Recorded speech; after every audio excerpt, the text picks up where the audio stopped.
কই গো ছোট্ট বন্ধুরা, তোমাদের গল্পমণি তো চলে এলো। আজকের গল্প রবি ঠাকুরের ডিটেকটিভ। আমি পুলিশের ডিটেকটিভ কর্মচারী। আমার জীবনে দুটি মাত্র লক্ষ্য ছিল, আমার স্ত্রী আর আমার ব্যবসা।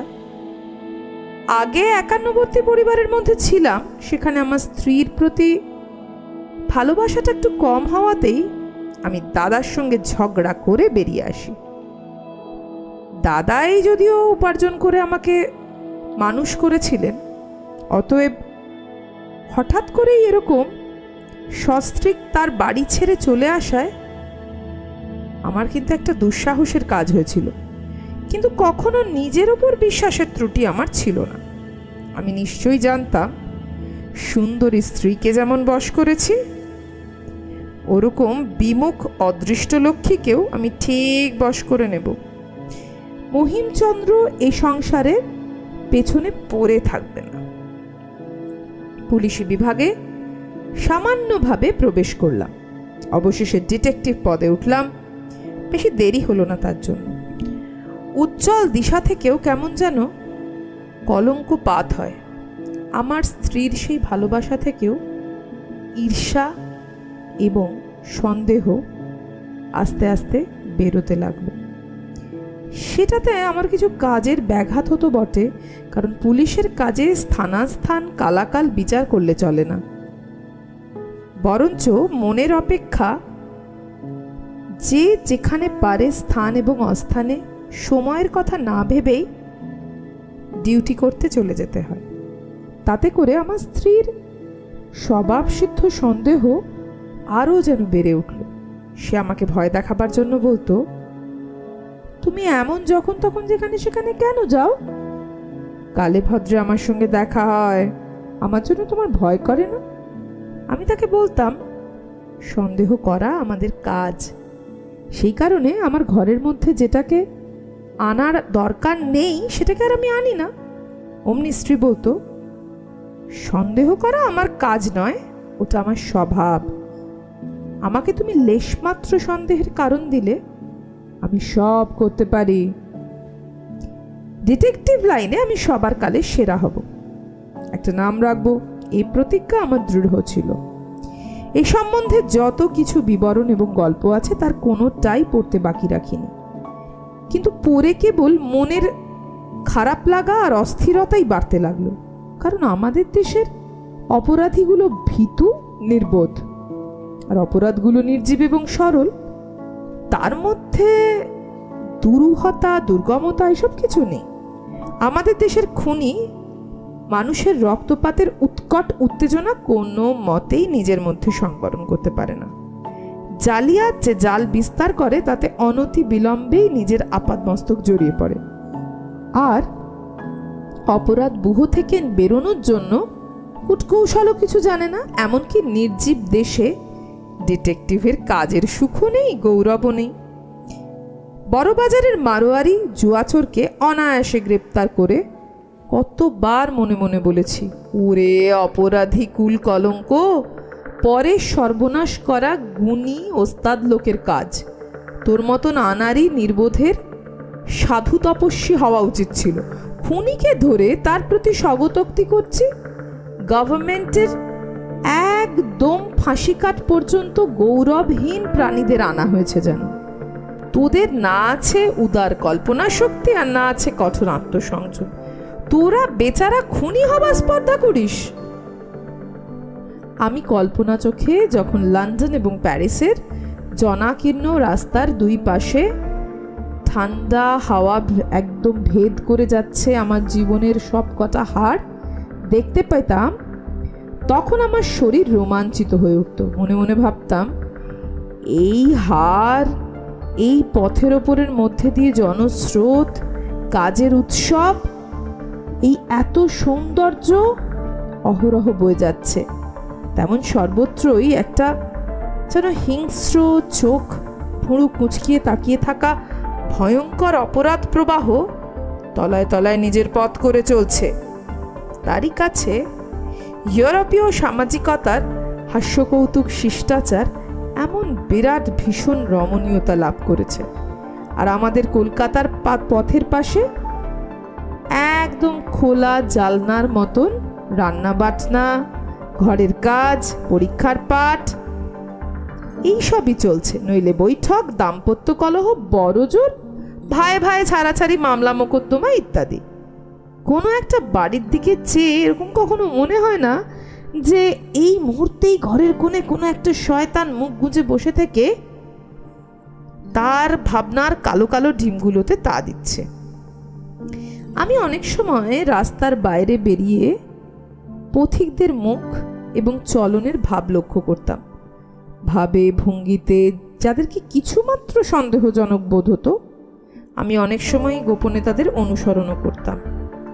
তাদের নাম ধাম ইতিহাস অনুসন্ধান করেছি। অবশেষে পরম হতাশার সঙ্গে আবিষ্কার করেছি তারা নিষ্কলঙ্ক ভালো মানুষ। এমনকি তাদের আত্মীয় বান্ধবেরাও তাদের সঙ্গে আড়ালে কোনো খারাপ কথা, গুরুতর মিথ্যে অপবাদ প্রচারও করে না। পথিকদের মধ্যে সবচেয়ে যাকে পাষণ্ড বলে মনে হয়েছে, এমনকি যাকে দেখে নিশ্চয়ই মনে করেছি যে এই মাত্র একটা প্রচণ্ড ভয়ঙ্কর দুষ্কার্য করেছে, সন্ধান করে জেনেছি সে একটা ছাত্রবৃত্তি নিয়ে স্কুলের দ্বিতীয় পণ্ডিত। তখনই অধ্যাপন কার্য সমাধা করে একদম সঙ্গে সঙ্গে বাড়ি ফিরে এসেছে। এই সব লোকের অন্য কোনো দেশে জন্মগ্রহণ করলে বিখ্যাত চোর ডাকাত হয়ে উঠতে পারত বলেই আমার মনে হয়। কেবলমাত্র যথোচিত জীবনী শক্তি এবং যথেষ্ট পরিমাণ পৌরুষের অভাবেই আমাদের দেশে এরা কেবল পণ্ডিতি করে বৃদ্ধ বয়সে পেনশন নিয়ে মরে। বহু চেষ্টা ও সন্ধানের পর এবার দ্বিতীয় পণ্ডিতার নিরহিতার প্রতি আমার বেশ একটা যেন শ্রদ্ধা জন্মালো, এবং অশ্রদ্ধাও। অতি ক্ষুদ্র ঘটিবাটি চোরের মতো এ নয়। ইস! অবশেষে একদিন সন্ধেবেলা আমাদেরই বাড়ির কিছুটা দূরে একটা গ্যাস পোস্টের নিচে একটা মানুষ দেখলাম। বিনা আবশ্যকে সে উৎসুকভাবে একটা জায়গাতেই ঘুরছে ফিরছে। তাকে দেখে আমার সন্দেহ মাত্র রইল না যে একটা সে কোনো গোপন দুরভিসন্ধির পেছনে নিযুক্ত হয়েছে। নিজে অন্ধকারে গা ঢাকা দিয়ে তার চেহারাখানা বেশ ভালো করে দেখে নিলাম। তরুণ বয়স, দেখতে সুশ্রী। আমি মনে মনে বললাম, দুষ্কর্ম করার তো এই একদম উপযুক্ত চেহারা। নিজের মুখশ্রী, যাদের সর্বপ্রধান বিরুদ্ধ সাক্ষী, তারা যেন যে কোনো রকমের অপরাধের কাজ সযত্নে করতে পারে। সৎ কাজ করে তারা নিষ্ফল হতে পারে, কিন্তু দুষ্কর্ম সফলভাবে তারা, যারা দেখতে খারাপ, তারা করতেই পারে না, কারণ তাদের সেটা দুরাশা। কিন্তু সুন্দর দেখতে লোক সেটা ইজিলি করতে পারে। দেখলাম এই ছোকরাটির চেহারাটা এর সর্বপ্রধান বাহাদুরি। সেজন্য আমি মনে মনে অনেকক্ষণ ধরে তাকে তারিফ করে বললাম, ভগবান তোমাকে যে দুর্লভ সুবিধাটি দিয়েছে সেটাকে রীতিমতো কাজে খাটাতে পারো, তবে তো বলি সাবাস। আমি অন্ধকার থেকে তার সামনে এসে পিঠে চাপড়ে ডাকলাম, এই যে ভালো আছেন তো? সে তক্ষুনি চমকে উঠল এবং ফ্যাকাশে হয়ে গেল। আমি বললাম, মাফ করবেন, ভুল হয়েছে, হঠাৎ আপনাকে অন্য লোক ভেবেছিলাম। মনে মনে বললাম, কিছু মাত্র ভুল করিনি, যা ভেবেছিলাম তাই বটে, কিন্তু এতটা অত্যধিক চমকিয়ে ওঠা তার পক্ষে অনুপযুক্ত ছিল। এতে আমি কিছুটা একটু বিরক্তও হলাম। নিজের শরীরের প্রতি তার আরও বেশি দখল থাকা উচিত ছিল, কিন্তু শ্রেষ্ঠতার সম্পূর্ণ আদর্শ অপরাধী শ্রেণীর মধ্যেও বিরল। চোরকেও সেরা চোর করে তুলতে পারে প্রকৃত কৃপণতা যদি তার ভেতর না থাকে শরীরের প্রতি। হারালে এসে দেখলাম সে ব্যস্তভাবে গ্যাস পোস্ট ছেড়ে চলে গেল। পেছনে পেছনে গেলাম, দেখলাম ছোকরাটি গোলদিঘির মধ্যে ঢুকে পুকুরের ধারে ঘাসের ওপর চিত হয়ে শুয়ে পড়ল। আমি ভাবলাম, বোধহয় উপায় চিন্তা করছে। এটা একটা ভালো জায়গা, গ্যাস পোস্টের তলার থেকে অনেকাংশে ভালো। এরকম অদ্ভুতভাবে শুয়ে থাকলে যে লোকে মনে করতে পারে যে সে তার প্রেমিকার কথা মনে করছে, এইটা একটা ভালো ব্যাপার। ছেলেটার প্রতি আমার আস্তে আস্তে বেশ মন লাগতে লাগলো। অনুসন্ধান করে তার বাড়ি জানলাম। মনমথু তার নাম, সে কলেজের ছাত্র, পরীক্ষায় ফেল করে গরমের ছুটিতে ঘুরে ঘুরে বেড়াচ্ছে। আর তার বাড়ির সহবাসী ছাত্রগণ সকলেই নিজের বাড়ি চলে গেছে। দীর্ঘ ছুটির সময় সকল ছাত্রই বাড়ি যায় আর বাসা ছেড়ে পালায়। এই লোকটাকে কোন দুষ্ট গ্রহ ছুটি দিচ্ছে না সেটা বের করার জন্যই সংকল্প করলাম। আমিও ছাত্র সেজে তার বাড়ির একটা অংশ গ্রহণ করলাম।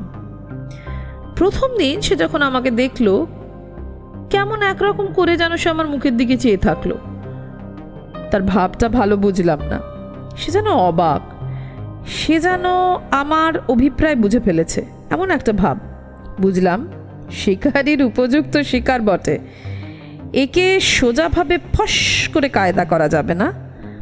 অথচ যখন তার সঙ্গে প্রণয় বন্ধনের চেষ্টা করলাম, তখন সে ধরা দিতে একটু দ্বিধা করল না। কিন্তু মনে হলো সেও আমাকে যেন তীক্ষ্ণ দৃষ্টিতে দেখছে, সেও আমাকে চিনতে চায়। মানুষের চরিত্রের প্রতি এরকম সদা সতর্ক, সজাগ কৌতূহল, এটাই তো একটা বিশাল ব্যাপার। এটা ওস্তাদের লক্ষণ। এত অল্প বয়সে এতটা চাতুরি দেখে বড় খুশি হলাম।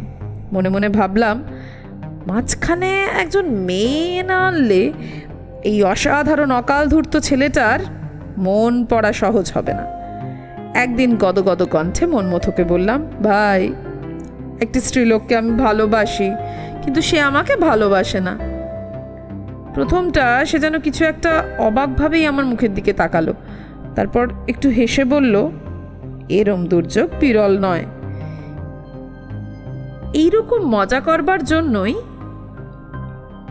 কৌতুকের বশে একদম ঠাকুর দেবতারা এই নরনারীর প্রভেদ করেছেন। আমি বললাম, তোমার পরামর্শ সাহায্য চাই। সে সম্মত হলো। আমি বানিয়ে বানিয়ে অনেক ইতিহাস বললাম। সে একদম আনন্দের সঙ্গে কৌতূহলের সঙ্গে সব কথা শুনলো, কিন্তু বেশি কথা বলল না। আমার ধারণা ছিল ভালোবাসার, বিশেষত গর্হিত ভালোবাসার ব্যাপার প্রকাশ করলে মানুষের অন্তরঙ্গতা খুব বেশি বেড়ে ওঠে, কিন্তু বর্তমান ক্ষেত্রে সেরকম কিছু লক্ষণ তার দেখা গেল না। ছেলেটা যেন আগের থেকে আরো চুপ মেরে গেল, অথচ সব কথা সে যেন মনে মনে গেঁথে নিল। ছেলেটার প্রতি আমার ভক্তির সীমা রইল না। এদিকে মনমথু প্রতিদিন গোপনে দরজা বন্ধ করে যে কি করে, তার গোপন অভিসন্ধি কি করে যে বুঝবো কতদূর এগিয়েছে, আমি তার ঠিকানা করতে পারলাম না। অথচ এগোচ্ছে যে সেটা তো কোনো সন্দেহ নেই। কি একটা নিগূঢ় ব্যাপারে সে যেন একটা লেপ্টে আছে। সম্প্রতি সেটা যেন আরো বেশি ঘোরালো হয়েছে। তার এই নতুন যুবকটা মুখ একদম দেখেই বোঝা যেত। আমি গোপন চাবিতে আজকে তার ডেস্ক খুলে দেখেছি। তাতে একটা অত্যন্ত দুর্বোধ্য কবিতার খাতা, কলেজের বক্তৃতার নোট এবং বাড়ির লোকের গোটা কতক চিঠি ছাড়া আর কিছু পাওয়া যায়নি। কেবল বাড়ির চিঠি থেকে এটা প্রমাণ হয়েছে যে বাড়ি ফেরবার জন্য আত্মীয় স্বজন বারবার প্রবল অনুরোধ করছে, তাও সে যাচ্ছে না। বাড়ি না যাবার নিশ্চয়ই কোনো সঙ্গত কারণ আছে। সেটা যদি ন্যায়সঙ্গত হয় তবে নিশ্চয়ই কথায় কথায় এতদিনে ফাঁস হতো, কিন্তু তার সম্পূর্ণ বিপরীত হবার সম্ভাবনা থাকতেই পারে। এই ছোকরাটার গতিবিধি এবং ইতিহাস আমার কাছে এমন নিরতিশয় একটা উত্তেজনা তৈরি করেছে যে অসামাজিক মানুষ সম্প্রদায়ের তলায় একদম সম্পূর্ণ আত্মগোপন করে এই বিরাট মানুষ সমাজকে সর্বদাই নিচের দিক থেকে দোলায়মান করে রেখেছে। এই ছেলেটি বিশ্বব্যাপী বহু পুরাতন এবং একটা বড় জাতির একটা অংশ যারা অন্যায় করে। এ শুধু সামান্য একজন স্কুলের ছাত্র নয়, সবই যদিও আমার মন গড়া। আধুনিককালে চশমা পরা নিরীহ বাঙালি ছাত্রের বেশে কলেজের পাঠ নিচ্ছে, কাপালিক বেশে যদি ভৈরব বেরোয় বা ভৈরব তরও হয়, তাও আমি একে ভক্তি করি। যাই হোক, অবশেষে সশরীরে রমণীকে নিয়ে আসতে হলো। পুলিশের বেতনভোগী হরিমতি আমার সহায় হলো। মনমথকে জানালাম আমি এই হরিমতির হতভাগ্য প্রণয়াকাঙ্ক্ষী। এটাকে লক্ষ্য করেই আমি কিছুদিন গোলদিঘির ধারে মনমথর পার্শ্বচর হয়ে বারবার আবৃত্তি করলাম, আবার গগনে কেন সুধাংশু উদয় রে। এবং হরিমতিও কতকটা মনের থেকেই আর কতটা লীলা সহকারে জানালো যে তার চিত্ত মনমথকে বেশ সমর্থন করছে। কিন্তু আশানুরূপ ফল হলো না।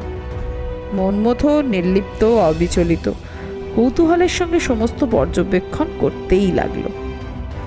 এরপর কি হবে সেটা পরের দিনের পার্টে আমরা নিশ্চয়ই শুনবো। ডিটেকটিভ আলটিমেটলি কি করতে পারলো। আজ এই অবধি থাক। আজ তবে আসি, পরের দিন ডিটেকটিভ পার্ট 2 নিয়ে আসবো।